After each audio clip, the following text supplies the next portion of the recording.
Pattaya City Expats Club is a non-profit social organisation and our speakers are volunteers. The club as such assumes no responsibility or liability for the professional reputation of or the quality of services provided by the speaker today.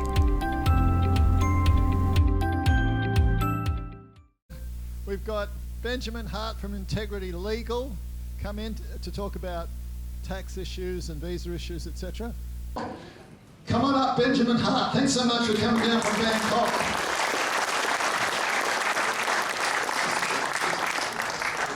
Alrighty. Thank you very much, man. Very much. Thank you for the introduction. I really do appreciate everybody coming out today. I appreciate seeing everybody raising their hands saying they watched the videos. I can't tell you how surreal it is that we really started off making those just kind of at that studio that you see is actually one of the condos that the company was founded in, and it's still just what we use. People have said over the years, oh, you should use different backgrounds and things like that and really spruce it up. It's like, look, all people want is the data points. They don't really care about what it looks like. So that's how I've always looked at it. That said, regarding defamation, just as a preface here, if there are any tax stamp pimps in the audience, if you'd like to sue me for defamation, I'd be happy to defend myself in the court of law here in the Kingdom of Thailand. That being said, so up to what we're talking about today, which, looking at the faces in this room, wow, party people, aren't we happy to be talking about tax policy and immigration, some of the most fun stuff. Here we are in paradise on, what, 40 paces from the beach, talking about tax policy, so that's where we're at. And I think it's good to put this in perspective right here, right now, because we need to understand, at least from the perspective of where I sit, or where I'm standing, 2024 specifically was a really weird year when it comes to international tax policy. And let's talk about why for a quick moment, and that is because, quite frankly, we had an idling tax policy in the United States in the form of Mr. Biden, who came out at the beginning of the administration, along with Janet Yellen, who I think was doing mushrooms with Mr. Z up in China, when they came up with this notion of the OECD.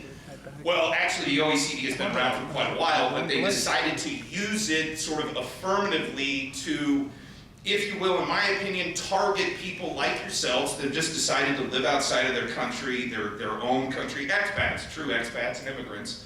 Myself, I am one. I was initially sort of an expat, and then I sort of changed my mentality, became an immigrant in terms of how I think. That happened within about the first 3 years, and then ever after, once you go into an immigrant mentality, you should have the notion in your head that, hey, I'm going to be paying some taxes, but expats are a different thing. I'll get into that here in a moment. But again, I want to preface some things. First off, at the end, if you do have questions or things, that's fine. I do not want to answer questions about case-specific stuff. So if you've got, and don't throw me a hypothetical where it's like, well, what if a guy transferred money from da-da-da-da? That's not going to serve anybody's purposes here. What we need to talk right now about is conceptual stuff, so that you have the basic framework to understand where you stand with respect to your home country or any country from which you are gaining any kind of revenue, and Thailand. There's two different well, it's actually multiple different parts of the analysis of this. But for most of you, it's going to be kind of a bilateral thing, because you're going to be dealing with some other country somewhere where possible revenue and funds are going to be coming from into Thailand, and then how do you deal with your specific situation? Okay, the first thing you need to understand in 2025 is that we have seen what can only be described as a massive reversal of what they were doing in 2024. And by they, I actually do mean primarily American policymakers back in DC with regard to this whole global tax thing, that they were trying to utilize OECD as effectively the engine for this, to basically pull us all into this system whereby there would be no place where we could go that there wouldn't be an ability of some, and let me be clear on this and keep this in your heads, extraterritoriality is important because fundamentally, at the end of the day, what this OECD mechanism represented and what Trump said in his own executive order rescinding it was that this stuff effectively impinges upon the sovereignty of the United States. That's what he effectively said. And he used the term, go look up the executive order, he used the term extraterritoriality. You need to understand what that term means. And it's very weird in my career that I started off primarily in US immigration. And I ended up over in Thai immigration due to a bunch of different things. I became a Thai 6.5 years ago, blah, blah, blah. But I started doing a lot of immigration. It's weird the way immigration and tax have become inextricably linked now. Moving forward, that's the one thing you do need to keep in mind that you take away from this. Time spent in countries will matter moving forward past this point. I've said online a lot. 2025, in my opinion, is the DMZ, the demilitarized zone in terms of taxes, okay? Because you always gotta remember with tax policy, timing is what counts. It's each given tax year, okay? Last year, the geniuses in sort of the policy-making apparatus, if you will, here in Thailand came up with this, oh, we're rolling out the OECD. Well, Thailand has not promulgated this as legislation, and let's be clear, neither did the United States. I don't know about other nations, but primarily Thailand is looking at possibly passing this legislation into law. I don't think they ultimately will. Again, that issue of extraterritoriality, which I'll get into here in a moment. The USA has affirmatively said, we're out. Okay, so Trump just pulled everybody out of OECD. So if you're an American and you're sitting here right now, whatever you've been doing in the past and it's working, if it ain't broke, don't be looking at fixing a lot, okay? If it's working for you, believe me when I tell you, I'm pretty sure Revenue Department is not fully interested in chasing down a bunch of people over not filing a return on something they probably didn't have to pay anything for. Remember, at the end of the day, what tax authorities are. They are revenue generators in a lot of ways, and I hesitate to compare them completely this way, but they're a lot like gangsters. They show up and they say, hey, we want your money. That's what they do, okay? Now, gangsters do cost-benefit analyses, you know, and they look at the situation. They say, hey, here's a Social Security recipient from Idaho who's hanging out in Pattaya, and okay, maybe he should be filing a return, possibly, depending on his circumstances.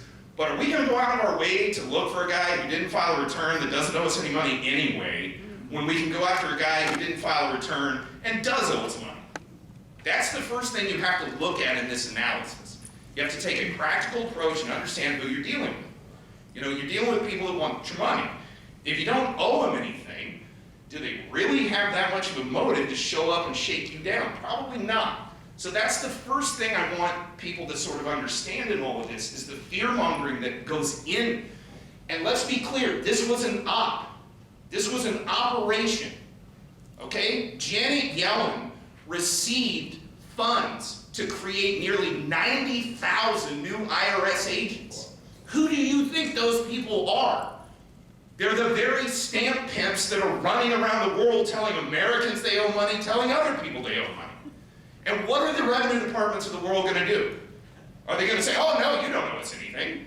No, they're going to say, you owe us everything. You owe us all the time. You owe us money every day, every second of the year. I know that sounds a bit hyperbolic, but that is how they operate. Revenue departments want money. Where is this policy coming from right now? It's coming from the 3 years they nearly shut down this entire economy. Excuse me. They nearly shut down this entire economy completely. And there's air in their lives. You know, all of us who got shut down, I remember my wife's business up in Bangkok, when the emperor came walking in, well, the CAT office came walking in and said, oh, you're closed now. Well, what are we supposed to do? I don't know, but we're all in this together. Well, you're getting a check. We're not getting a check. Guess what? There's air in their lines now. That's what's going on here. They're pushing for any way they can to get money. Now, the weird thing from my perspective in all of this is if you want money, there clearly is a way to get a bunch of money. Why don't you go tax all the potheads? We got cannabis everywhere. Why don't you throw on an excise tax? Why are you bothering all these expats? Got them all freaked out thinking that they owe something to the Thai government when in reality they probably don't. And what's the result of that? You scare all these people. They then get herded into a situation where they're filing for something that they may not necessarily need. And in a lot of your cases, I doubt you need to do anything. This running down, sort of, if you will, how do I put it? Stampeding to the tax office to go running into their arms is not the greatest idea.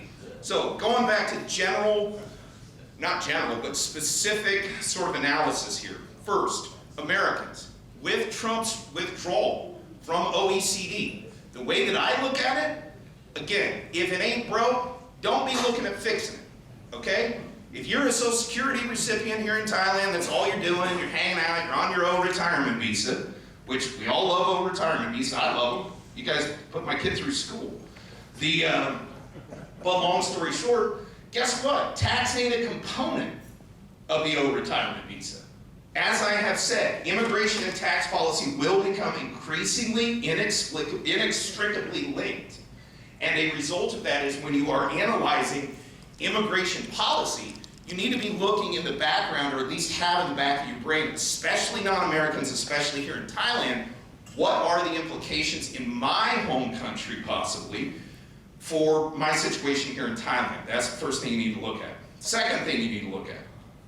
Don't talk to people about Thai tax policy that are not, one, Thai, and that are not, two, qualified fully to discuss Thai tax. Now, I know there have been Thai attorneys that have gotten up on this stage and said, well, this is exactly the way, and this is exactly the scenario wherein everybody's going to owe tax under, whatever.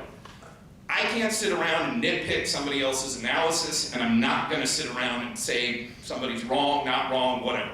Here's what I will say. One, again, I'm not going to die on the hill of claiming I'm qualified to provide Thai tax advice, because the fact of the matter is I'm not. I'm not a Thai tax advisor. I'm not a Thai tax professional.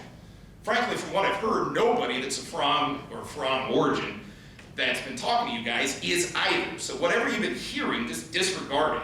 Secondly, now this is where the rubber hits the road. I have real problems with any professional that gets on any stage and says, this is how it is, cookie cutter analysis, cookie cutter sort of advisory, because that isn't how it works. In tons of cases that we see that come through for consul, we'll be talking to them and something will pop up that will say, oh, well, you weren't here long enough. Obviously, that's an easy one, but sometimes it's other things. Like I was talking to a guy the other day who was talking about giving a gift to his wife, and he didn't even think about it. And I said, look, you could wire everything you've got stateside into your wife's account here, and that's going to be shielded.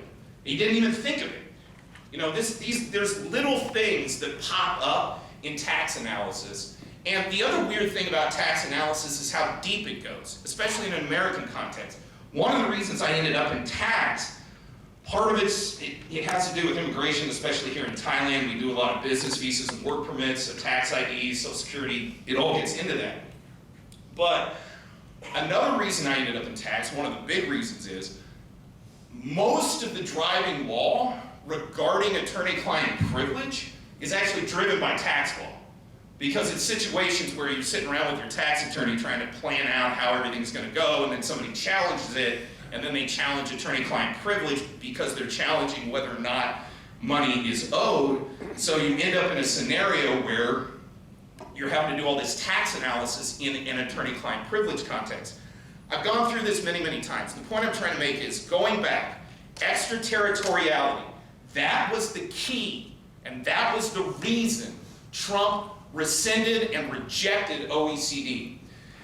Now, in all of you guys, in the combined time that all you expats have been here, we've probably got a couple of millennia of time in Thailand. Do you know, can you think of a single time in the history of Thailand that you've been here, that they have passed legislation that would impugn upon their own sovereignty?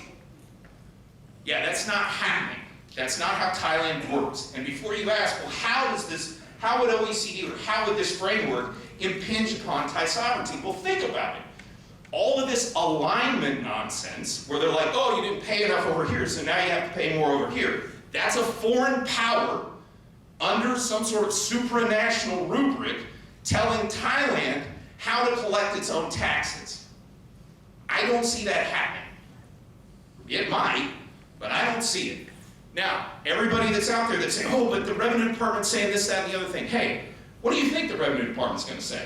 You think the Revenue Department's going to come out and say, hey, you don't owe us anything, don't worry about it. Just calm down. It's all good. No, they're never going to do that. Always their analysis is going to be, you owe money all the time. We want your money. I know that's me being a little bit disingenuous. That's not exactly true.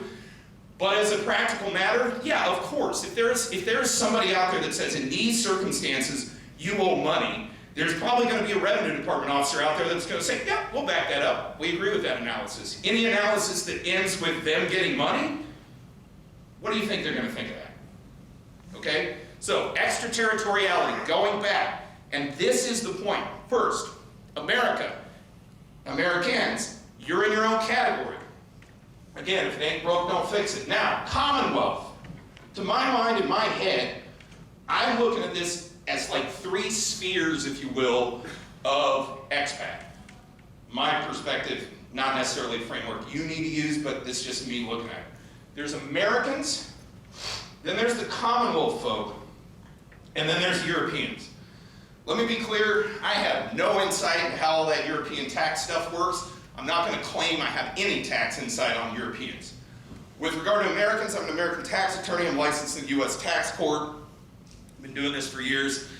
Whoopie-doo on that. As I said, if it ain't broke, don't fix it with regard to the Americans. With regard to the Commonwealth, though, Mr. Wren brought up a good point right before I went on stage, where he was talking about, in Australia, in order to get out of their tax system effectively, you have to be registered with another country's tax system. This is a reciprocity kind of model. Do I ultimately think Thailand will pass a law to this effect to bind them in reciprocally with all of these Commonwealth sort of countries? I don't. I don't think they will ultimately pass OECD. Here's the rub for you guys, though.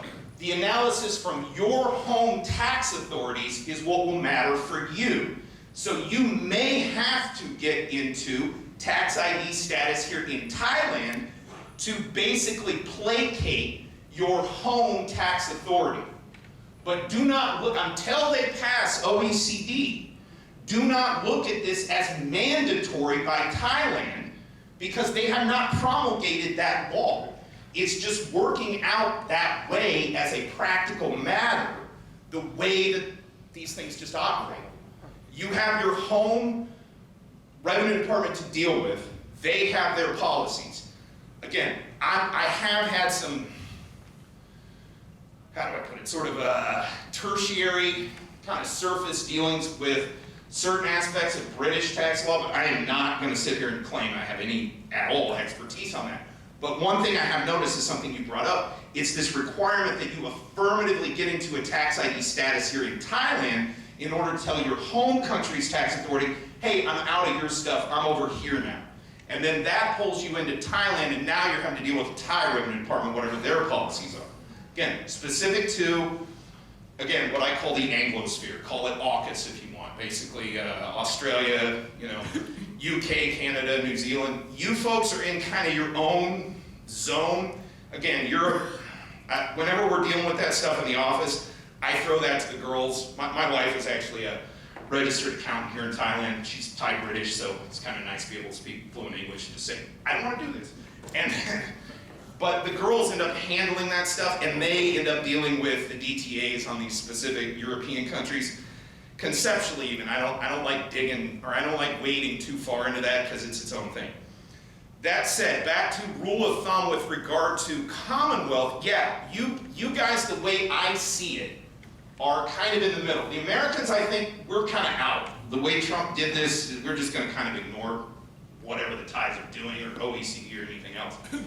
British, you guys, again, it's not so much about Thailand imposing anything on you, because there's been no law that creates reciprocity to allow that compulsion, if you will. With regard to British here, or Australian, or whatever, if your home jurisdiction, it is more advantageous for you to register for a tax ID number here. Do not conflate that with you're doing it because of Thai tax law. Fundamentally, you're doing that because of the home country's requirement. I need people to understand that, because this is being put out there as some kind of unified, monolithic law. It's not. It's multiple sovereigns interacting with each other, and that interaction is producing different outcomes depending on the terms of the double tax treaty involved between those two sovereigns. Now, OECD wanted to create a supranational sort of body that would then sit around and operate as this balancing maneuver between, you didn't pay enough here, so now you gotta pay more here, da-da-da-da-da. I don't see Thailand doing that, okay? At the end of the day, all of this alignment stuff, the moment it would impinge upon sovereignty here, in much the same way that the reaction was visceral from the Americans, look, at the end of the day, I just don't think you're gonna see that legislation come in. So what does that mean? Well, now you have to deal with it practically under the situation that we're dealing with it here. Again, if you're American, past whatever you were doing, you've been here 10 years, if it ain't broke, don't fix it. I wouldn't change much. If you're British, Australian, Commonwealth, I get it. You guys are in these territorial tax systems. It may behoove you in your situation to affirmatively get a tax ID number here in Thailand and be considered tax resident. For others of you, it may not. Now, let's talk about the people that I have seen that have really gotten their tails tucked between, or caught in a crack since this has all gone down. So who are the guys that are really getting hammered by it? I can see all your faces. You're like, yes, we want to know this because it's freaking us out. Who's getting hammered by this? I'll tell you who's getting hammered by this thing, especially from a Thai policy standpoint, is precisely, effectively, the people that they wanted to hammer with it. And guess what? That ain't you folks. Why was this designed? Always understand what is the underlying policy reason for whatever laws are being promulgated. Okay? The underlying policy reason for this change in the tax code was one thing and one thing only: the timing of accessibility of offshore earned income and its remittance back to Thailand in a corporate context. What do we mean? What happens if a Thai corporation has a branch office? And let's say this is 2023. What happens if that corporation has a branch office? Let's say Bangkok Hospital's branch in Phnom Penh. Okay, you got Bangkok Hospital, they've got a branch over in Phnom Penh. Under the old rules, prior to January 1, 2024, under the old rules, they would wait around a year after they earned all their money to remit their money back to corporate HQ with no tax liability in Thailand, because you can't assess it and therefore apply liability to it if the money had been earned in a different year than when it was remitted to Thailand. That was the old rule. The reason this rule changed was not for any of you. In that hypothetical, the reason the rule changed was to tax Bangkok Hospital. In that scenario, in that hypothetical. I'm not saying genuinely or literally. Point I'm trying to make is, in that scenario, that's why this policy changed. Okay? So when you understand the underlying policy, that the policy was, hey, we're tired of these branch offices getting a free ride and remitting back their money based on this timing loophole. I hate the term loophole, but we'll call it that. Based on this timing loophole, they were remitting money that they didn't have to pay any tax on. Again, this wasn't intended for individuals. They changed that rule, and yes, technically this is the nature of the law. You guys got sucked in with it. First, understand, you're not their priority. Again, think of them as whatever you want, the Sopranos or something. I'm not insulting the Revenue Department. I'll talk this way about the IRS anyway. But they have a modus operandi. Their modus operandi is get a lot of money, bring in as much money as we can, and do cost-benefit analyses on how much money we can get. At the end of the day, they were going after the corporations. They were not going after you. You got sucked into it, I get it. A lot of people, what I'm calling the tax stamp pimps, have run around and freaked everybody out, try to get them to sign up to stuff that I don't think they necessarily need. But that's a different phenomenon. Now, who are the people that have gotten their tail caught in a crack over this? Well, they're the people that I just talked to a guy last week. he had an offshore setup. I won't say which jurisdiction, but let's say it's in the global south, it's in the Indian Ocean. He has a whole setup, he's got a good little operation going, he's an online worker, he's dealing with software and things. But under Basel II, even going into Basel III, this guy was able to basically have his corporation offshore, accrue all this money, and then he would just transfer it to himself into his personal account here in Thailand. Nobody ever cared under the old rules. And we're talking about significant, like hundreds of thousands of dollars, because this is like his ongoing corporate cash flow that he's pulling out of this, call it an island nation, basically a sandbar somewhere with a sign on it. He's pulling that out and pulling it into Thailand. Well, again, prior to Jan 1, 2024, that would have been fine. That guy got his tail caught in a real crack. My girls are now working on trying to mitigate it off and deal with whatever. But at the end of the day, yeah, he's probably going to get stuck with at least a semi-significant tax bill. If you guys aren't running offshore corporations and you're not trying to hide your corporate profits by pulling it into your personal account, I gotta be honest with you, I find it really unlikely that a lot of you are gonna end up in a lot of problems. Again, because the tax authorities do a cost-benefit analysis about that stuff. Now, that same cost-benefit analysis, they're gonna be looking at that guy and going, hey, you pulled nearly $500,000 into this jurisdiction incorrect. Well, he pulled it into your personal account off of a corporate account. Yeah, he's gonna get hit hard. If that ain't you, don't worry so much about this. Okay, again, now if you pull in a bunch of money and it's accrued some form of interest or it's a dividend or something like this, I can see a scenario where you might have to file returns here, okay? But again, the vast majority of people that are living off of savings, or the vast majority of people that are, sorry if the sound on this is going in and out, I apologize. The vast majority of people that are here on living off of savings or even, modest pensions and things of that nature, again, is fact dependent, but especially with the Americans, if it ain't broke, don't fix it. I would not worry that much about that. Now, what have they done?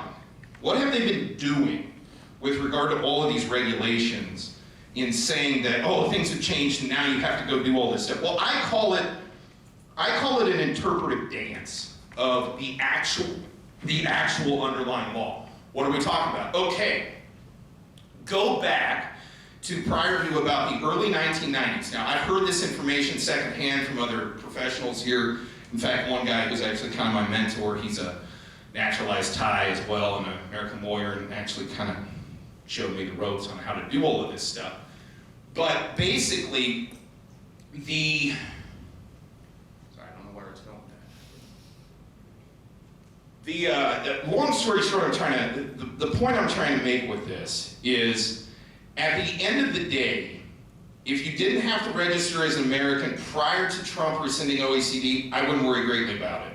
You folks that are now caught in this, do I need to get a tax ID number, do I not? Again, it depends on the specific facts in your underlying case, but this interpretive dance that they have come up with, this is nonsense.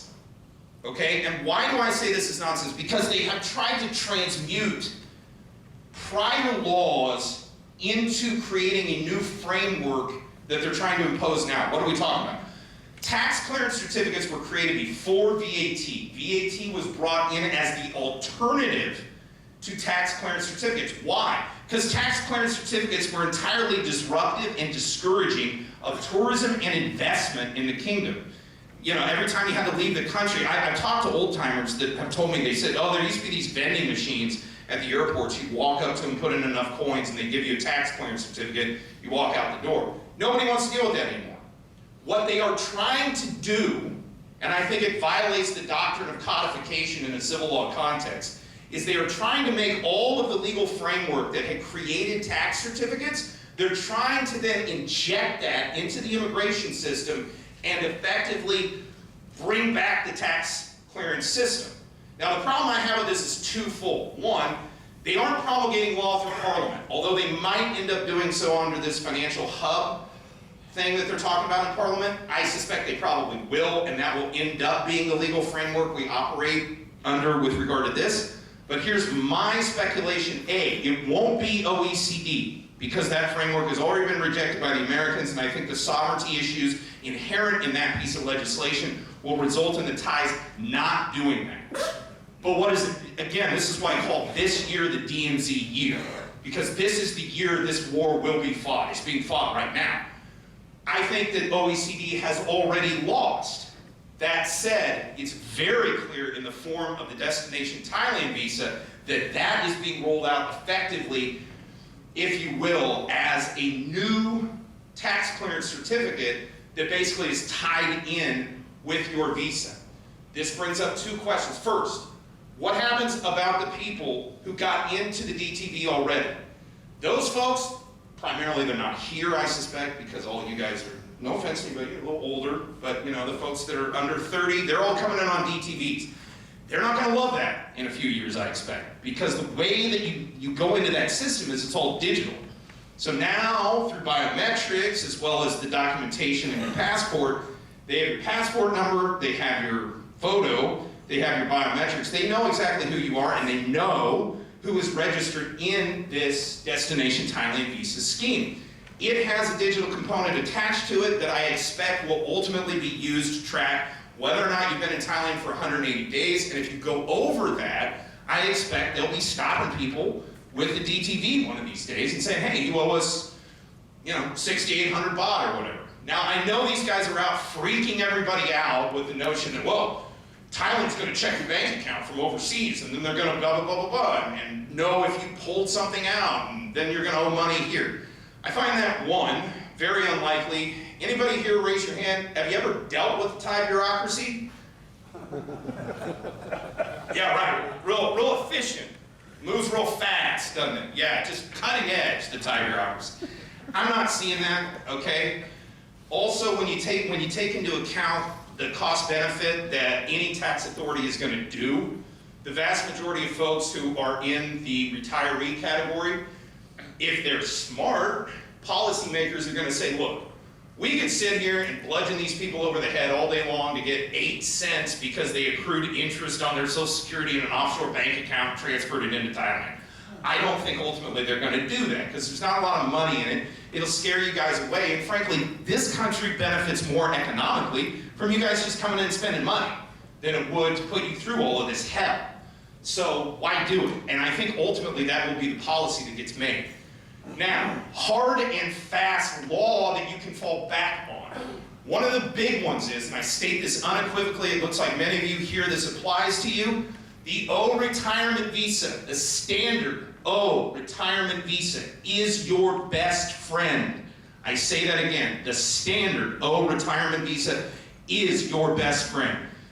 Thailand always tracks using carrots and sticks and time. The LTR, to my mind, is a tax trap. There is a mandatory audit associated with the long-term resident visa. I've talked about it. It's been cited in the news. I made a video on it. The LTR requires an audit at the 5-year mark. Pursuant to the actual provisions of the royal decree that created it, yes, there's a 17% tax on monies earned in Thailand. And everybody says, oh, but everything abroad, I don't have to worry about it. Answer this question. What do you think the interpretation is going to be if a person has spent the entirety of a calendar year in Thailand and had funds remitted into Thailand in LTR status? Do you think they're going to say, oh, you didn't earn that in Thailand? Or do you think they're going to interpret your physical presence here in Thailand coupled with the fact that you had income inbound in a remittance to Thailand? Do you think they're going to say, oh, no, we get it. You earned that abroad. We're not going to tax that. But you spent all your time in Thailand. So how could that have been earned abroad? That would be the bureaucrat thinking, if and when they decide to come in. So again, I'm not against the LTR, although I did have problems with it, the way they created it. One, I don't know where they get the authorization. BOI has a specific provision under the Immigration Act of '79 to create certain types of visas. It does not have the authority to issue work authorization, whatever, fine. But long story short, they created this out of whole cloth, but it has a mandatory audit. And all of these notions that, oh, you're only taxed if you earn money in Thailand. How do you determine that if you spent all your time in Thailand? Do you see how these traps get set? I reiterate, if you are over 50, your best friend is the standard O retirement visa. Why? The regulations were made pursuant to the provision within the Immigration Act of 1979, which stipulates that the Ministers within the Ministry of Interior can create certain types of visas under the O rubric, which is what they created when they created the O retirement visa. The requirements for the O retirement visa as of this time do not require anything associated with your taxes. Through anecdotal information of discussing with folks both in Bangkok immigration and down here in Pati immigration, the immigration officers want to become tax auditors about as much as I want a case of herpes, okay? They are not interested in sitting around and trying to decide whether or not you paid enough or da-da-da-da-da. Now, they may create in the future something akin, I could see, to like, again, tax clearance document, you gotta go pay. I don't see that either. Again, policy dictates law. What do they want to do? They want to scare you all away? They want you all to run off and go to Cambodia or Malaysia or something? No, they don't. They don't want to do that. Also, you have to remember that sometimes things come up, especially in policy making and law making here in Thailand, where, how do we put it? Maybe they didn't quite think through what, and they kind of decided to walk things back. We've seen that happen before. I could see this happening now. Again, I expect OECD will I'm not saying this is a foregone conclusion, but I'm saying OECD will probably get thrown out, in my opinion, if for no other reason than the Americans didn't do it, and it would require Thailand to effectively run like a double set of books, in my mind, with regard to their own tax administration. So why do that? I don't necessarily see that that's going to be what they do. That being said, they could, but I don't think they will. So going back, let's review what we've talked about so far. If you're an American, Trump left, OECD is off the table. Whatever you've been doing, if it ain't broke, my general advice, again, without you paying me and coming in for me to do an actual narrowly tailored consult, my general advice is if it ain't broke, don't fix it from now. Okay. Next, what do you folks do that just want to be retired over here and not want to hassle around with a lot of tax questions? I like the standard O retirement visa. It's not got those requirements associated with tax, so just ignore that part. New visas that they're creating out of whole cloth. A couple of things. First off, if you are over 50, you need to avoid the DTV like a plague. You need to, again, get back in it, just standard O retirement visa, or an OA, get it abroad if you want. But that has insurance required with it. If you get an O here in the country, you don't have to go through that hassle. Okay, DTVs, stay away from that. My opinion, LTR, I have processed some clients. There are people who benefit from it and they don't mind it. That 17%, but it's only for stuff earned in Thailand. I can just see years down the road where we start getting interpretations on people where they say, hey, you spent 181 days here. You know, we're interpreting that you earned that here. I'm not saying that's a foregone conclusion. I'm saying it's very, very possible. We've seen their levels of desperation when they ran out of money after COVID. And that's what's happening here. You know, they're sitting around, they can't quite figure out, well, where are we going to get the money for X, Y, and Z? Because we got to pay for all our government programs and things. Didn't help they tried to go into a bunch of debt to create a bunch of digital magic beans to enslave us into a totalitarian control grid, but we'll leave that aside. The long story short, though, they're out of money. They got desperate in this situation. My opinion is they should have just put an excise tax on cannabis. We could all gone home, and the stoners wouldn't have noticed anyway. But but long story short, they haven't, and they're looking around. I think ultimately they will go after cannabis. In my opinion, I think there's been a sea change in thinking. I think they get that, hey, we don't want to be nitpicking and nanny-mindering around all of our foreign retiree community. They're worth too much. Again, that's some speculation on my part. Now, there's also a fundamental change that I think all expats of any age and of any background should also be very well aware of, and it pertains to immigration and tax. Okay. Let's go back about a week ago. I think we're all aware Trump announced there were tariffs on Canada, Mexico, and 10% on China. Neato, we all know Trump, he's Trump. But this is important from a policy-making standpoint and also frankly, from a geopolitics standpoint. That announcement, in my opinion, this is just my opinion, represents, I think it represents the end of Bretton Woods. The full end of the Bretton Woods system that we knew from the end. I think Bretton Woods was 1944, so not technically at the end of the war, but right there at the end they negotiated this. If you go back into the 70s, Kissinger ended up, through the petrodollar scheme, able to sort of prop it up even further moving forward out of the 70s after we temporarily closed the so-called temporarily closed the gold window. And we've been operating on that system up till now. That system ended with Trump. It ended with the announcement of the tariffs. Why do I say it ended? Because the system we were operating on before was primarily, it really was a British legacy system in many ways. The City of London had a major component to do with it. I apologize if I sound like I'm going off on a tangent. I will circle this back to why this matters. But long story short, that system operated from roughly the end of the Second World War right up to now. Trump changed that with the tariff policy. That took us back to prior to the war in terms of American policy on global trade, taxation, everything. Why is this important? Because the financialized era of taxing citizenry for governments to maintain effectively their financial solvency, although calling a government sovereign is, calling a government solvent is usually not accurate. But long story short, I think they're changing this. And I think this is incredibly important from a policy standpoint for you folks. Because again, this notion that we're going to engage in some sort of global scheme to create a supranational organization whereby we align all these different countries and all of these things so that we create this global minimum tax, that's done. They're not going to do that. But what are they going to do? It's all going to become commodity and trade centric. The world economy is going to look a lot like what it looked like in the 30s, I think, in terms of trade, tariffs, all of this good stuff. And they're even talking about at the Fed going back to a gold standard.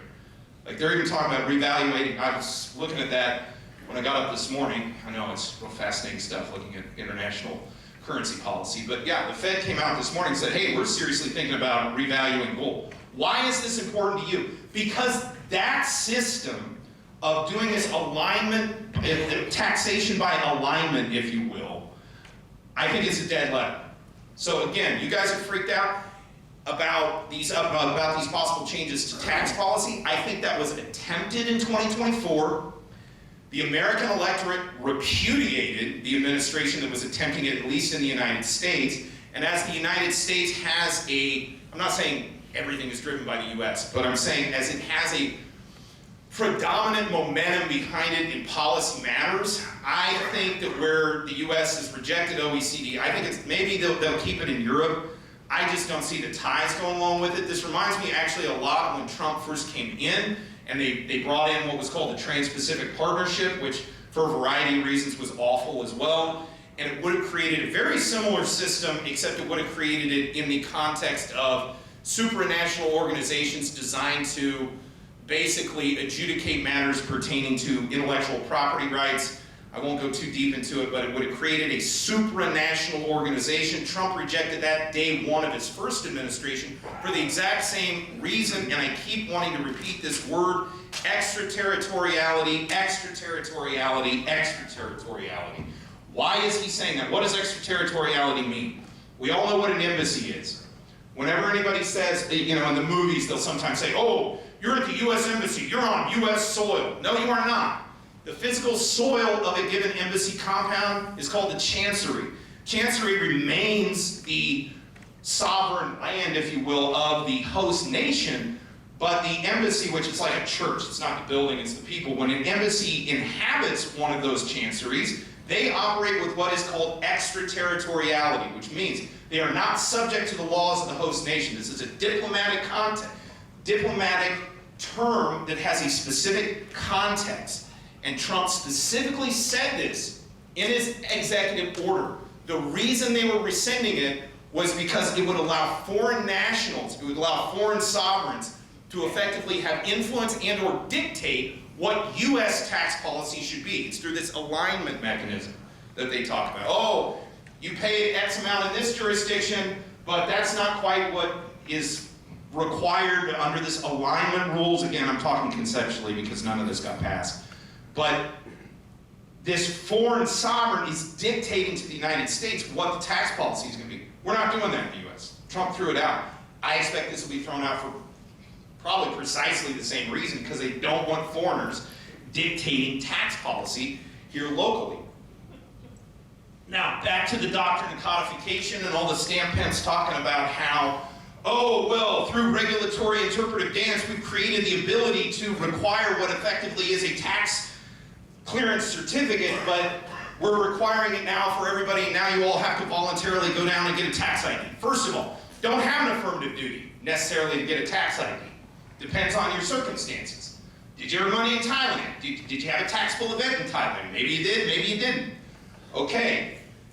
At the end of the day, though, I don't ultimately think it is a requirement that you have to have a tax ID number just because you were here necessarily. Let's take another hypothetical. And again, I'm watching my words very carefully how I talk about this, because I have the utmost respect for the Buddhist religion here in Thailand. But for example, what if a monk is a monk for a year? They don't earn money. You know, what happens, and by the way, you can come up with, I can, under the Amity Treaty framework, I can come up with a parallel American to that Thai monk, for example. What happens if an American preacher comes over here to Thailand and just starts wandering around from church to church and preaching the word of God, and okay, maybe the church feeds him and whatnot when he goes to that church, but he's making an income? Is he earning anything? I don't think you can say that. So just by dint of the fact that he was here for 180 days, now that guy has to file a tax return? The question under the national treatment provisions of the Amity Treaty would dictate that no, it doesn't, because if a monk sits here for 180 days and doesn't earn any money or whatever, it's sort of like if a tree falls in the forest and nobody hears it, doesn't make a sound. If somebody is physically present in Thailand and has no taxable events, do you have an affirmative duty simply by dint of the fact you've been here 180 days to file to go get a tax ID? I don't see that you do under the way I read it. And again, I may be Thai, but I'm a layman, so I'm just reading it sort of in the plain language. But when it comes to the Americans, you definitely don't, because we didn't sign in OECD. So for the American analysis, we have to fall back to the U.S.-Thai Treaty of Amity. Again, the U.S.-Thai Treaty of Amity grants national treatment to Americans doing business here in Thailand. So under that analysis, if, you know, again, not to use this cavalierly, but under that analysis, if a monk was in Thailand for a year, never had any taxable events, do they need to file anything? If an American was over here and they didn't have any taxable events, do they need to file anything? I don't see it. That's why this notion, and that's why I'm so freaked out by this cookie cutter analysis where, oh, no, you have to do everything because blah, blah, blah, blah, blah. X, Y, Z, we say so. I remember a lot of we say so during COVID. And it was a lot of color of law, and it was a lot of nonsense. And this time around, it's looking a lot like the same kind of op. And let's be clear, this was an operation. I don't know where Janet Yellen came up with it. I tend to think when she was tripping on mushrooms with Xi Jinping up in China, she came up with all this. But timing suggests that's not exactly the case. Long story short, though, they came up with all this. They tried to hire 90,000 new IRS agents. Who do you think that's for? And by the way, these people that come in and talk, oh, I'm an enrolled agent of the IRS. Oh, but that's not the same as being an agent of the IRS. I took a class in law school, Washburn Law, Topeka, Kansas. One of my favorite professors, actually, a guy named Professor Ramirez. Now, a lot of people think that corporate law is sort of its own subject. It is its own subject. But the class you take in law school that deals with corporate matters is actually called business associations. It's not called corporate law, because there are multiple different kinds of businesses that can exist. Partnerships, registered or unregistered. LLCs in American context. Limited partnerships, unlimited partnerships, blah, blah, blah, blah, blah. There's one thing that was specifically mentioned in that class that has stayed with me my entire life. This guy was an amazing corporate litigator. I mean, he used to just eviscerate corporations. How did he do it? He did it under agency law. Agency is another type of business association. Agency has a specific legal set of framework associated with it. It has a specific legal definition. So when somebody tells you you're an agent of the IRS, I don't care what their internal definition of all of that is. Being an agent of anything has a legal relationship between the principal and the agent. So seriously, think about it. If an agent of the FBI walked in here and said, you need to abide by American law, would you be shocked by that statement? No, it's his job. When an IRS agent walks in here and said, oh, you need to pay a bunch of tax, are you surprised by this? No, it's their job. Okay, so take different people's opinions with an appropriate grain of salt where appropriate. Okay, and don't be, I'm really sick of this. I've been hearing this for the last year. Well, internally, you know, we define what agent is. I don't care what your definition of agent is. The law is broad for a reason. There is a reason for the rule of law. You don't get to change the definition of agent because you're with this agency. That is not how it works. Agents are agents. That's how the law works. So the only point I'm trying to make there is, regardless of all the obfuscation and whatnot, at the end of the day, an IRS agent is going to probably tell you what IRS policy is. And IRS policy is always going to be pay more tax.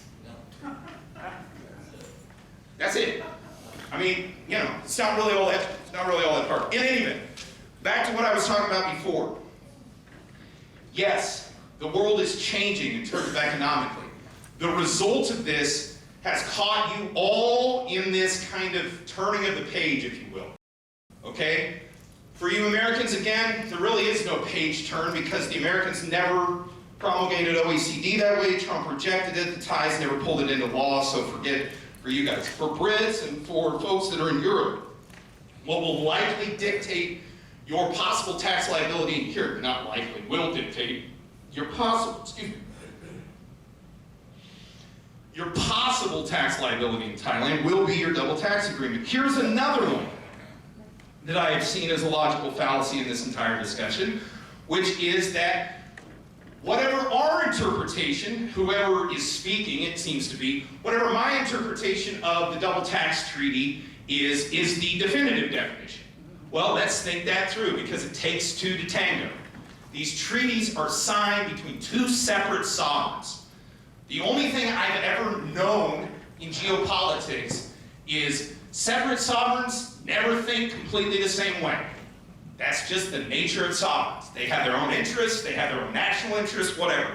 So when I hear somebody say, this is the definitive interpretation of this tax treaty, well, first of all, are you an expert on that other country's law? So can you interpret that side of the equation? Because it is an equation. You've got one party over here who agreed to it, you got another party over here who agreed to it. Two different adjudicatory bodies have the authority to make determinations regarding the interpretation of those provisions. One would be the courts in the other country, one would be the courts here in Thailand. So if anybody's giving a definitive interpretation of what the end-all be-all answer is on tax, that is ridiculously unprofessional in light of the fact that you're dealing with multiple adjudicatory bodies, and depending upon the nature of the transactions at issue, you could be dealing with multiple different sovereigns. So how on earth can you say definitively what the analysis is in every single case? It's simply impossible. In any event, back to the reason for this talk. And the reason for this talk, I'm hoping, if nothing else, you've listened to me rant and gesticulate up here for long enough. I'm hoping I put some of you guys, and ladies, at ease. Okay, you Americans out there, again, I fall back on the same thing. Just, if it ain't broke, don't fix it. Don't worry about it too much. Now, you folks that are in territorial jurisdiction, again, here's another point to bring up. Different bodies of law operate differently. I get it. Us Americans, we have a real cowboy attitude toward law. We're just kind of like, well, we'll see how that works out. Well, you know, I get it. That for Brits especially, like, I'll be doing tax consults with British, and eventually my wife ends up coming down because, I don't know, she's half British and Thai, and maybe you guys talk on framework similar to each other, whatever. They seem to be more at ease with them than me, because us Americans on tax law are like, one, come and get it. 2, we founded ourselves on F you, come and get it. And 3, you know, we're not real interested in all of this stuff. And it's reflected in our policy. For folks from sort of the AUKUS nations or from Europe or whatever, okay, first of all, the analysis is, what is your home jurisdiction's rules? Are you guys territorial? If so, like Ren was talking about a minute ago, you know, in Australia, his situation sounds like, he's in a position where he almost has to come get a tax ID so that he can extricate himself from the jurisdiction of that tax authority. So you folks that are in more the Commonwealth kind of mentality, that's how you need to be looking at this stuff. Does it behoove you to come in here and take a tax ID and therefore attach residence to yourself? Does it behoove you vis-a-vis your home tax authority? Or should you be looking at a scenario where, you know, again, without the ties passing OECD, you know, we can't use this analysis yet, but let's say they did. I don't think they will. Under that scenario, folks, again, from sort of the AUKUS world, and before people ask, they would say, whoa, wouldn't that pull the Americans in because the ties passed OECD? Well, no, it wouldn't, because the Americans rejected it already, so we fall back on our treaty. Ties can do whatever they want with OECD. How they deal with us will just be how they deal with us as they ever have for 190 years. But long story short, back to my original point, with regard to the Commonwealth folks and the folks that are in these jurisdictions that their double tax treaty may or may not, it may or may not be, one, a benefit. There are scenarios in the territorial tax system where it's a massive benefit to take Thai residence. For example, I had a guy that, like you, he was an Aussie, and he took tax residence in Thailand, and it was amazing for him. He didn't end up having to pay like 10 grand worth of Aussie tax because he had taken residency here. That's not necessarily going to be the same for everybody. I'm sorry, I'm getting a little unraveled here, and I'll be candid too. My knowledge of the double tax agreements with all of the countries is not as extensive as my knowledge of the double tax agreement with the Americans. But that being said, it sounds to me like the way that this is going to go moving forward is the Americans will be sort of in one way. You folks in these Commonwealth jurisdictions, though, you need to determine whether it's in your interest to have a tax ID number here in Thailand, attach tax residency here, and then if it is or is not, you're going to need to plan accordingly. Because if it's not, you may need to be planning to, you know, spend significant time outside of Thailand in order to avoid some of this stuff. That being said, exactly how this plays out remains to be seen. My prediction is that ultimately they won't change the underlying body of tax law. But what they will do is it'll be the DTV. I think as a practical matter, moving forward, almost all the young folks are going to end up in the DTV. Anybody that's basically under 50. You guys that are over 50, stay in O. If you've got it, stay in it. My personal opinion is, one, they're going to grandfather everybody. If they do ultimately decide to discontinue the O retirement visa as we have come to know it, and based on everything I'm seeing, there's at least half a chance that might occur. Again, if they do it based on all prior experience, they would grandfather everybody in, and if that happens and it's still not a component of your visa, if tax is still not a component, I'd never worry about it again. I wouldn't worry about it much at all. Again, right now, it is not a component of the O retirement visa to have tax documentation. So long as that remains the case, I think the vast majority of people just shouldn't really worry, especially retirees here in Thailand, just really shouldn't worry about tax matters much at all, my personal opinion. Especially the retirees. Again, there's going to be specific situations where specific people or specific fact patterns are such that it's going to result in somebody needing to worry about tax. Vast majority of you, I don't think so much. That said, pretty well done rambling. I don't know how long I went there. Oh, we're at 11:30 now, so there we go. So, yeah, open the floor to questions. That said, one thing though, if we do questions, I really don't want to do effectively your situation sort of packaged as a question. Case-specific questions really should be discussed under attorney-client privilege, that's my opinion. But that said, I'm happy to take general questions conceptually or anything you want me to clarify. I know I've been kind of ranting up here.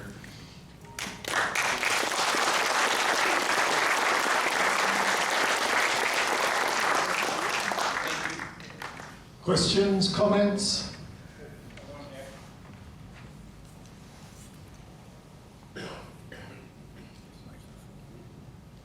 I'm not trying to be specific, but if you've already gotten a tax ID number, is that going to be harmful to you? Yeah, that's been a big question. I've said that on videos. Okay, there's a bunch of misconceptions that have gone into this. Okay, first of all, having a tax ID number may not require you to file anything. For example, let's say you've got it. By the way, all Thais have a tax ID number. That's the first thing to understand. All Thais have one. It's part of your ID card, effectively. So, you know, they're not filing tax returns all the time, depending on their circumstances. That's where I would start the analysis. But with regard to having a tax ID, does that per se require you to file? Not necessarily. Again, in a given calendar year, it depends on if you have taxable events or not. You have to determine that. And it has to go over certain thresholds. Again, I'm not a Thai tax advisor, but it's my understanding it's roughly $10,000 in income a year that triggers the need to file. So again, if you had a $100 transfer in a given year transferred in, I don't see where you have an affirmative duty to file on that, and I don't see where absent taxable offense, the fact that you yourself have a tax ID, I don't think that creates an affirmative duty of anything. And so the answer to that is for all you folks that may have inadvertently gone out and gotten a tax ID and maybe you're a little, kind of worried about it now, just forget that. It does not mean you just sort of automatically forever have to file taxes in Thailand. It's just a number for if you need to. That's the way to look at it. Yeah, that was okay. Benjamin, that was, I think, pretty good. I think the take-home message was, if you've got the retirement O visa, hang on to it like grim death. Yes. Now, you did a good hatchet job on the DTV, as you know, I agree with you on all that, and also the LTV. But there is another option, so I just wondered in a giveaway line if you'd like to comment on the elite visa. Yeah, elite. Oh, man. Boy, I have had a bunch of pissed off elite visa holders in my office here recently. This damn DTV, I went to spend $30,000 and now I don't have, First, if any of you went out and got the $1 million 20-year elite visa when it was still available, pat yourself on the back. You did a good job there. You found yourself a nice little slipstream for 20 years to not worry. A couple of things to talk about here with regard to the elite. One, yeah, it is an option. It's a good option to bring up. Two, elite is designed to not be work authorized. It reminds me a lot of the old school O retirement visa, because again, as we all know, those old school O retirement visas are affirmatively precluded from working, which under Basel II, they did that on purpose, so they didn't have to take all this crap off the international banking sector and tax sector, because they could just say, look, all these retirees that are here, whatever their banking, Thailand did not want to deal with any of this down the line. I don't know why they care about this now. But if you go back to like Basel II and III, they said, oh, you got all these retirees there, and we have all these issues with, because it was when the EU was coming out, we have all these issues with cross-border migration of labor and things. So the Thais just said, well, screw it. We won't give them interest-bearing bank accounts for the most part, and we won't work authorize them, so leave us alone. Elite is similar. It's affirmatively not work authorized, so there's that part of it where, and understand, think of it as more like a rebuttable presumption in the minds of the bureaucracy that if you're not work authorized, then therefore you're not paying taxes in Thailand. Now that may not necessarily be the case. It's sort of like an assumption with tax ID. Depends on the underlying facts. But just by dint of the fact that elite does not have work authorization, it means presumptively they're not looking for tax documentation associated with elite. Here's another little thing to think about with elite. Elite visa holders, if they enter Thailand via whatever port of entry, they get 1 year of status upon entry. Let's say they changed all the tax policies 2 years from now, and a guy has a 20-year elite that he bought 3 years ago, so by that point, he'll have 15 years left. Let's say they come up with a bunch of tax policy in the interim, but you've already got your elite. Okay, so they say, well, to extend your elite, you need all this tax stuff. Well, guess what? I'm doing border runs forever. That's just, I mean, to my mind, that's sort of the answer to that question as a practical matter. Now, that's not a legal opinion insofar as, depending on the facts, you may actually owe some taxes, blah, blah, blah, blah, blah. But the point I'm trying to make with regard to elite, yes, it's there. I kind of like it because, or I grew to like a lot because it ended up in this kind of niche, this kind of slipstream that's neither anything else. I think if you're in an elite now, just chill, you're done. Don't worry about any of this stuff.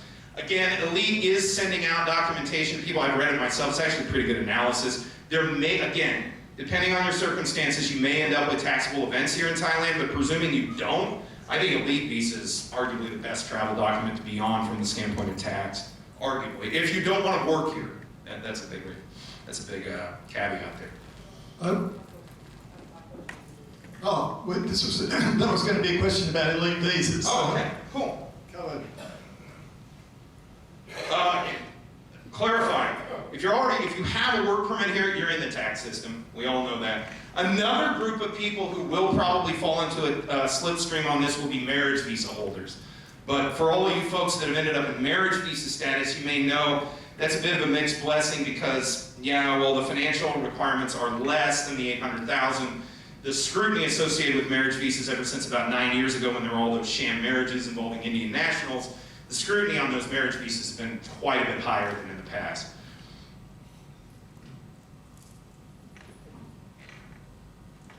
Hello. Hi. Smart visas. What's up with that? Yeah, smart visas. Okay. I kind of put, it's my understanding down here in the Eastern Economic Corridor, and bear in mind, I mean, we do work down here a little bit, but it's my understanding that smart visa is a lot more popular down here than it is up in Bangkok. Here's my understanding of the smart visa. It is work authorized, so it has an inherent work authorization that it's like a component of the visa itself. That takes away the presumption against taxation that exists in the context of elite visas and retirement visas. That's the first part of the analysis on that. Second one is it is work authorized. You need to then look at, has a taxable event occurred? If it has, then you may owe something. But understand, it's not the visa itself, although the work authorization component on that does change the thinking of revenue when somebody's on a visa that's not explicitly work authorized, because the underlying policy is, well, they're not working here, so therefore they don't have to pay tax here. And if you go back into Basel II and you understand why they did that, I don't think that's going away. They built that in on purpose. Now, SMART is kind of weird because they invented it and they put a work authorization into it. I guess my answer to you would be, if you are earning money here in Thailand, yeah, you're obviously going to have to deal with that. But if you're not, I just wouldn't worry about it at all. There's no inherent, again, affirmative duty just because you have a smart visa necessarily, unless there's something I don't know from BOI on that, or the EEC. But unless there's something specific in there which I'm not aware of, I don't see where the analysis is all that much different. But again, smart's a different thing because it is associated with a company though, right? In this context? Okay, then the way I would treat, yeah, okay, back that all up. The best way I would treat that is just like somebody who has a standard work permit. Well, it's not me so much. A friend of mine in Bangkok, he's been fighting with BOI on this, and I don't want to get into something that would be a case-specific question, Mm-hmm. but it was more like, you know, he's banging his head against the wall, trying to, because ideally for him, he should have the smart visa.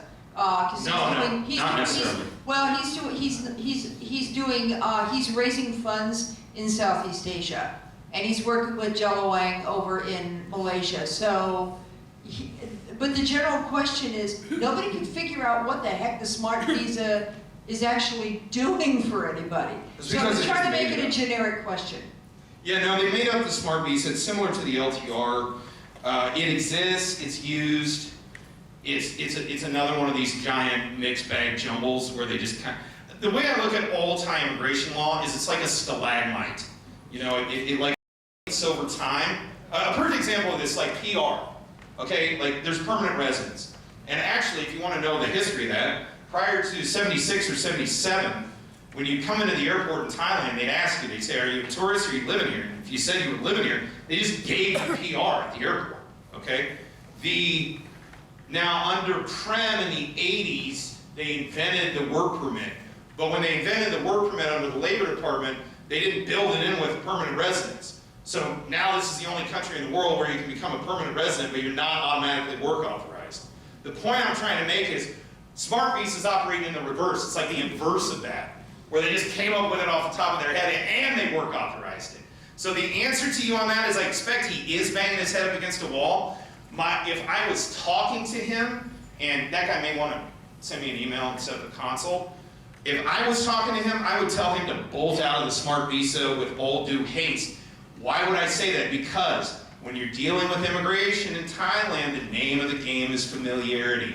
You never ever want to bring an immigration officer or any other bureaucrat within the Thai bureaucracy anything new and novel.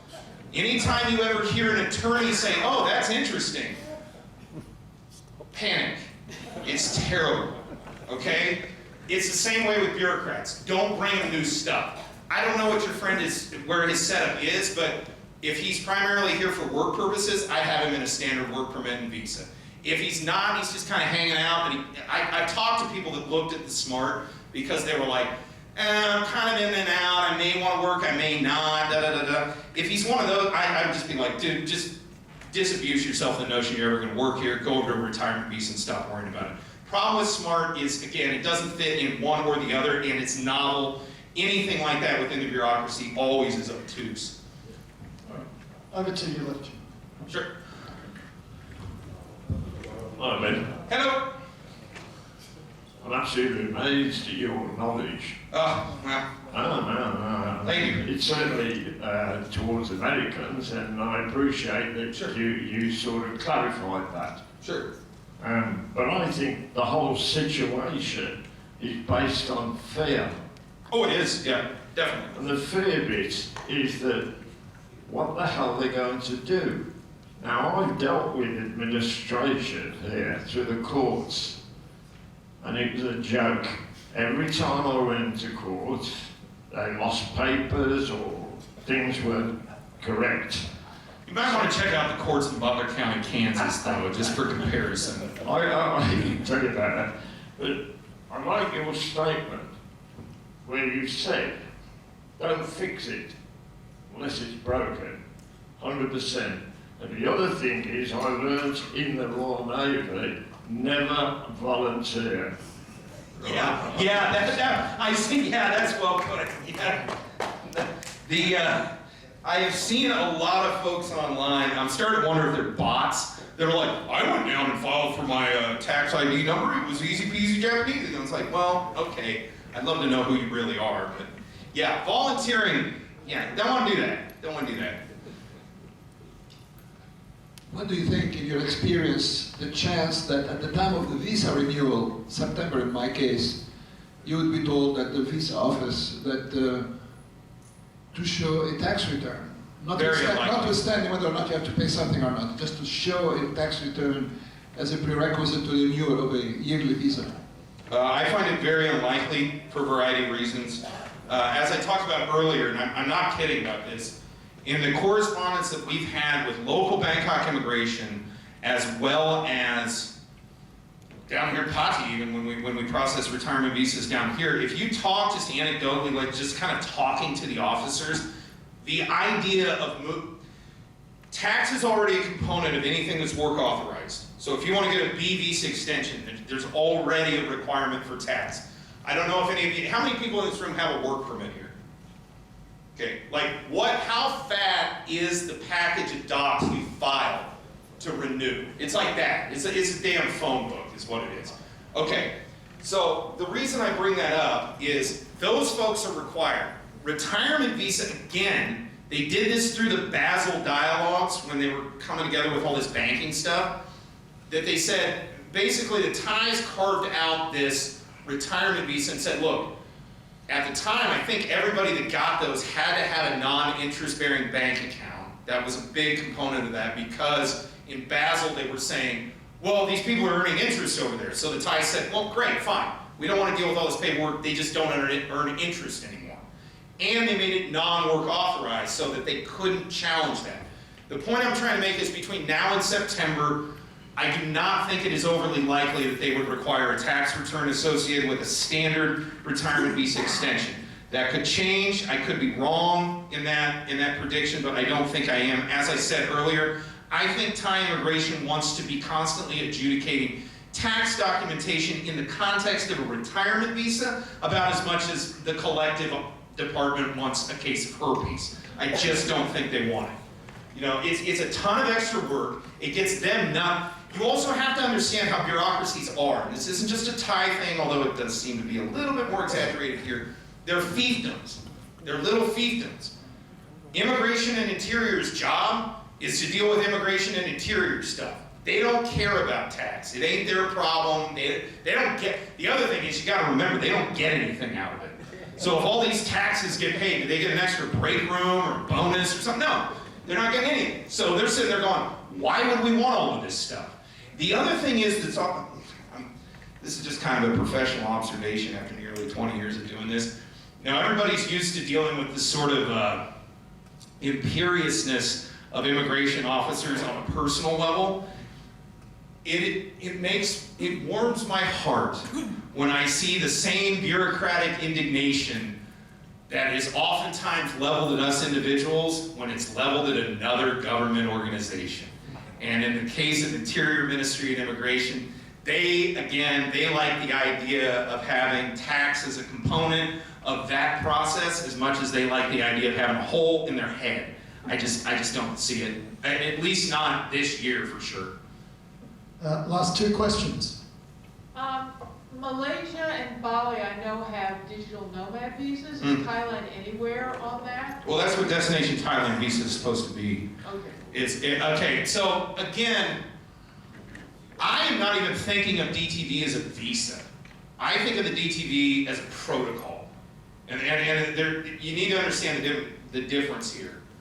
So, moving forward, I was very ambivalent on DTV when I first saw it because, what's that line in the movie Rising Sun? Like, never take anything your enemy offers you. And I'm not saying the Thai government is my enemy, but I'm saying when you're in these positions where you're trying to get somebody a visa, they're the opponent, sort of thing. That's sort of the way I look at it.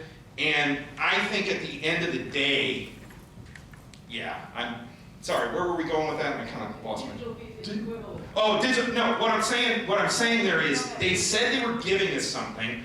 Always be very cautious about that. It's like with the LTR. Oh, you get tax exempt if it's not earned in Thailand. Well, what does that mean?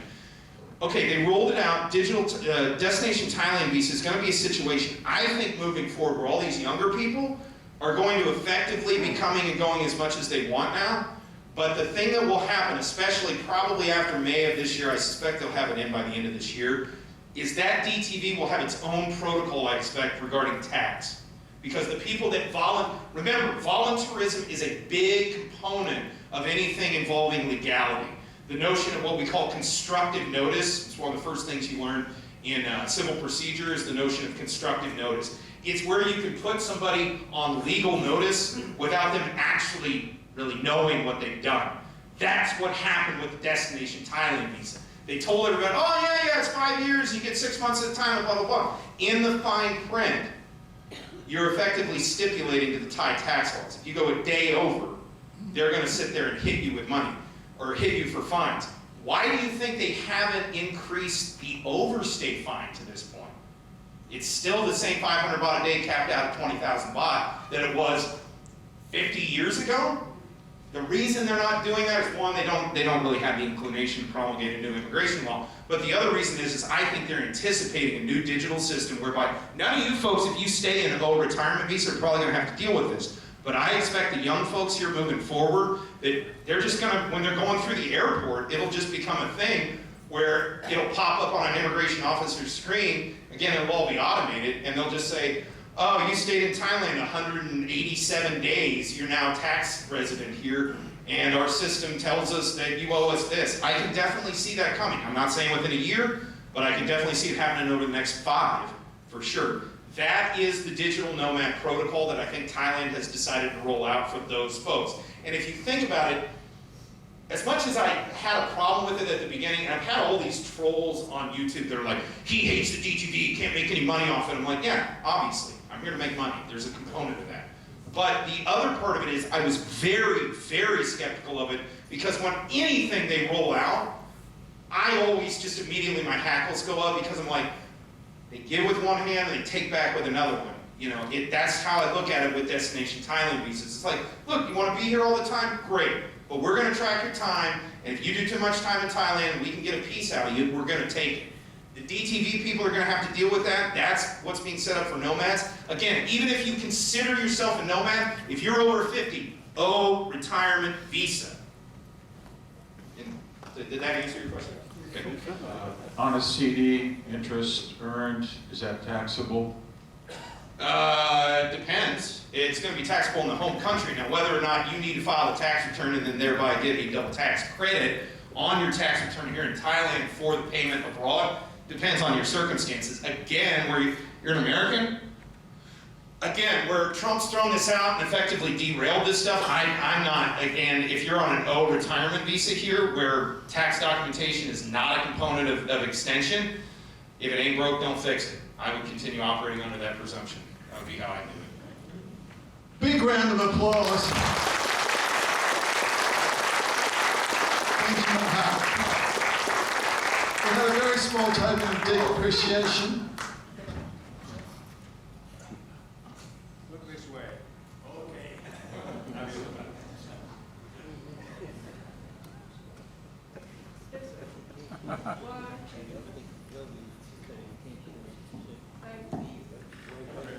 Thank you very much. Thanks everybody for the opportunity today. Thank you for coming down. This is yours, not mine. Also, I do want to say that this is the first speaker we've ever had that made me feel overdressed. Yeah. If you ever see me in my videos, the suit and tie is only from the waist up. 90%. Don't think about what's happening from the waist down. I always am wearing these though. I've always got on long shorts. Thank you all again very much. No, it was wonderful Really that you appreciate came down, and it was very, very forthright and professional. You know, Integrity Legal, YouTube, you can follow it. It's got 31,500 followers, that channel.